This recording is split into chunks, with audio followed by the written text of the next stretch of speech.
in old school Hollywood, they would say she's quite the it girl right now. Oh, no. Her name is Emilia Clarke, and you know her from she actually has done a lot of things in addition to Game of Thrones. But I know that's what y'all are talking about these days. And she can be seen in the new movie Terminator Genisys. It's such a pleasure to meet you. Thank you so much for having me. Such Hi, a guys. pleasure. Hello. So I can't resist starting with, can you see anything from the eye of a storm? Because you were in the middle of, can you see anything? Can you feel anything? Because it's crazy right now, right? It is a bit nuts. I got my contact lenses in though, so my vision is doing okay. But have you even recovered from the season finale? Oh my goodness. Yeah, I mean you go through stages of it because you read the scripts and you're like, whoa. Yeah. And then you have a little while and then you film them and you're like, oh my goodness. And then you watch them and it's like, oh my God, I can't take much more. And then you have the world reacts and yes. And the world just sort of exploded. Yeah. With the whole season. Yeah. But that finale was pretty epic. Was pretty full on. And then you go directly from that into this movie, which a lot of people are excited about. There's a lot of attention. You're taking on you're a very tiny lady with you can stay. Thank you. Can I say? Actually, she's already said that she's British, so she has a mouth with balls of steel because she goes from Game of Thrones to like the iconic Sarah Connor character. Yeah, What's wrong with you? I know. I should have thought about this before I said yes. You should have thought about where we were going to land on the calendar. I know. So Sarah Connor is a very important character to a lot of people. Yes, yeah, myself included. So the obvious question is, have you watched the movie? Yeah, absolutely. I grew up watching it. They're kind of different stages in my life. Like my brother introduced me to it a little too early, and then I kind of looked at it again in sort of like a moody adolescence time. And then before playing Daenerys on Game of Thrones, I tried to watch as many strong women on screen as I could to kind of get ideas. And Sarah Connor was one of them. So when this opportunity came about, I know, crazy. So what's it like the day you get the pages of your script? Yes. Did you get paper or did you have to print it out? No, I got paper. You got paper. All right, so you get the pages, right? Yes. I'm holding paper I put in my front contact of me. lenses in. You put your contact lens in. You sit down, you look at the pages, and you go, or ooh, or what do you say? What happens in that split second? Well, it was one of those like stomach churning moments where you're like, what is this script gonna say? What have we got on our hands here?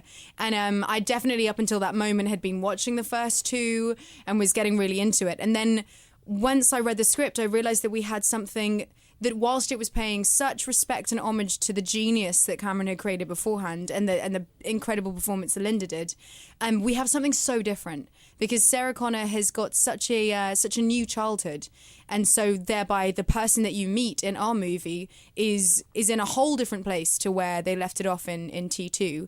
Whilst it's still the spirit of her, she's been raised by a Terminator. She's got much more, her balls are that much bigger, that much earlier. She's that much more adept at handling weapons and about kind of not needing Kyle Reese to come back and save her. She kind of already saved herself. I love the way she's been reimagined in this piece. Yeah. I really do because it would be hard to right now envision you playing a damsel. Yeah, no, I mean, yeah, and I don't really even mean. I think I'd probably suck at it. Yeah, I don't even mean in terms of Game of Thrones, but just you're just a powerhouse actor. Period. Thank you so much. You've done so many other great things, and I wonder when you were back in England, and you were imagining your life. Mm-hmm. This is as fantastical as it gets. Yes. This isn't even the proper English approach to acting, which is conservatory. No bonnets. Yes, right? Yes. No BBC. Bye corsets. Yeah, no corsets. No Corey. Yeah, right? Exactly. None of that. So this is as opposite. So was this part of your personal fantasy? My goodness, I think when I really got to grips with the fact that I wanted to become an actor, I think my personal fantasy was being employed. So this is like a whole other realm. I had no idea, absolutely no idea. I just knew that I wanted to act, and I knew that I wanted to do things that inspired me and kept me kind of feeling like I was pushing myself as an actor and having as many new wonderful experiences as possible. And my goodness, this ticks all of those boxes and quite a few more. So. Did you study? I did, yeah. I went to drama school. When I was 18. So you went to proper drama school? Yes, the correct conservatoire. Okay. Yes, exactly. So then you're aware. So then you were probably aware when you landed here in America that you were bucking the rules. Yeah. Of a good English actress. Yeah, oh no, absolutely. Yes, were you yes, afraid yes. of that? It's not so much that I was afraid of it. I definitely got taught at my drama school to kind of, it doesn't matter what the material is or in what form it comes, as long as you're trying to be as truthful as you can and trying to kind of use as many good skills as possible to respect the art that you're doing, then everything's going to be fine. But So, they did not prepare me for this. That's they didn't prepare you for sure. that. No. There's something enormously punk rock about what you're doing. Thanks. Don't you Thanks think? very much. Yeah. Yeah, I'll take that. So, do you know yet if you're how far you're going into the next season of Game? Because this is the show where anybody can get killed. Apparently, Tell me about it. Dun dun dun. I mean, I don't know. Do they tell you? No. Nuh-uh. They don't tell you. No, I get the scripts. You get the scripts? And then I find out, having read the scripts, and then I'll call them and be like, so how about that? How about What's that? going on there? What are you guys What trying to do happens to next me? week? Exactly. And I've asked so many people, but like I've said this before, I can't lie. I'm really, really genuinely terrible at it. So I think they don't tell me a lot of stuff because they're like, if we just don't tell her, then she won't say the wrong thing at the wrong time. Smart. So yeah, it's smart of them. It is smart of them. Yeah. Emilia Yeah. Clarke joining us here on The Jolt. She's, of course, from Game of Thrones and Terminator Genisys. By how long did it take you? We were talking about reading, the first run of the script for Terminator. How long did it take for you to feel fully Sarah Connor?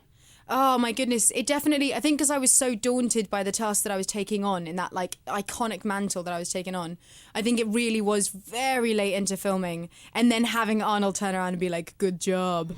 Then I was like, okay, cool. I got the leather jacket on, I got my guns, I got my pops. Like, it took me a while. I'm still catching up with it. Have you watched yourself as her yet? I have in 3D. That was shocking. That was alarming to see What my is it face like in to see 3D. yourself? Is it like lunging at yourself? Yeah, it was like, get back. I don't even want to see a picture was of a lot. myself. It was, yeah. I'm one of those actors who just really struggles to see her own face. Yeah. So it was in 3D. It was quite. I mean, my goodness, the stunts look incredible, and seeing the rest of it in 3D was amazing, absolutely amazing. But it took me a second to go, whoa, okay. So, will you just wear jeans in a movie anytime soon? I know. Well, I did. I just wrapped on this movie called Me Before You, where it's like a rom-com, beautiful drama, weepy kind of thing, which is so opposite to anything that I've been doing right now. So in that, I'm not really wearing jeans, but it's the equivalent. I wear kind of crazy clothes. And so, but how comfortable? Let me rephrase it. How long does it take for you to get comfortable being just a normal young woman? Surprisingly, very little time at all. Really? Yeah, because I really don't get recognised because in Game of Thrones, the wig really changes how I look. Yeah. So I get to kind of tootle around London, getting my like fish and chips and beer quite happily undiscovered. So, but do you ever start walking around with the swagger of either of these girls? If I tried, I would probably fall over. I'm naturally quite klutzy. I get lost on the way to the loo. I don't naturally possess this kind of prowess that I get the opportunity to play on screen. So have you been spending much time back in Britain? Have you been home? Yeah. I still live there, so that's kind of, I go and do these mad bonkers movies and then get to come back home and play with the dog and be really normal. What's It's the amazing. first thing you want to do when you get back to Britain? Oh my goodness. What's the first thing I want to do? Get into my bed, I think, normally. Yeah. And like make a fry up and get my friends round and hug my mum and my dad. I'm boring. I'm really boring. Because I'm planning my trip back to Wales, and all I keep thinking about is a fry up. Oh, hells yeah. They don't even know about fry ups here. No, I know. Black pudding, people. It's so good. Yes. Good. Yeah. There's one place. Do you know about the place downtown? The place down. Well, there's a Sympathy? few. There's a few. Tea and Sympathy, Chiswick. No, I don't. Chiswick's not, because I'm up in North London, so I've got Polly's, which is kind of like our equivalent. No, Chiswick is here in New York, where you go and get. Because there's a Chiswick. You go and you get a Scotch egg for $17. What? Don't even. That's a boiled egg. It's a boiled egg with some sausage. $17. That's crazy. I did. I went down and got one Scotch egg. Because you just like savored every morsel. And I got and my husband's in Wales, and he says that was 79p here, and I'm like, yeah, $3.50. Wow. I love it. I'm like, yes, endorsing like actor celebrity diets, Scotch eggs, English fry Scotch eggs. But there's nothing better than a fry up. There's nothing. And my dad legitimately makes the best fry up on the planet. Really? Like, Does he fry the bread though? Days. Does he fry the bread? See, I don't like a fried bread, but he does. He fries everything else. It's good. Yeah. Well, Emilia Clarke, thank you for coming to see us. Thank you so much for having me. Congratulations, you're adorable. Would love for you to come back and talk with us again sometime. Absolutely. And I'll bring you a Scotch egg puppet. I have quite the memory. Be careful. Look for Terminator Genisys. It's a great movie. And thanks for visiting with us today, y'all. We'll see you tomorrow.